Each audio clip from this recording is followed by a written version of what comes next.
শুভ সকাল বন্ধুরা, আশা করি আপনারা সকলে ভালো আছেন ও সুস্থ আছেন।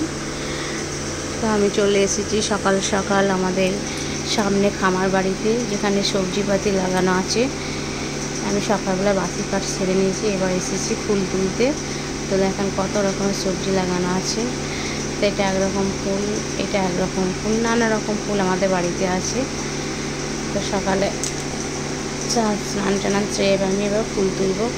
ফুল তুলে পুজো দেবো, পুজো দেওয়ার পরে মুড়ি খাবো, মুড়ি খাওয়ার পরে আমি ভাত বসাবো। এদিকে পুজো দিয়ে চাটা খেয়ে আমি এবার বসে পড়েছি শুশুনি শাক নিয়ে। শুশুনি শাকগুলো বাছছি। শুশুনি শাক তো খেতে ভালোই লাগে, আপনাদের কেমন লাগে অবশ্যই কমেন্ট করে জানাবেন। তো আজকে হাটবার ছিল, তো একজন গিয়েছিলো, আমি তাকে শুশুনি শাক আনতে দিয়েছি। তো আমি আর মা মিলে দুজনে মিলে শুশুনি শাকটা বাছছি।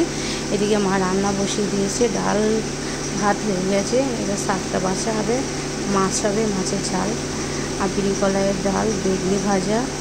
আজকে মেয়েটাও কালকে সোমবার, তো তাই আজকে নিরামিষ খাবে, তার জন্য আজকে বেগুনি ভেজেছে, আলু মাখা, আলু উচ্ছে মাখা হবে। এই হবে আজকের রান্না। তো শাকগুলো আমি আর মা দুজন মিলে বাছছি। শাকটা বেছে নিয়ে ওইদিকে দেখেন কুকারে ডাল হচ্ছে, বিড়ির ডাল সিদ্ধ হচ্ছে, আর এই দেখুন বেগুনি ভাজা, মুড়ি খাবো, ঝাল পেঁয়াজ তো কড়াই আছে। তো মুড়ি টুড়ি খেয়ে নিয়ে এবার রান্না বসাবো। টাটা, বাই বাই, ভালো থাকবেন।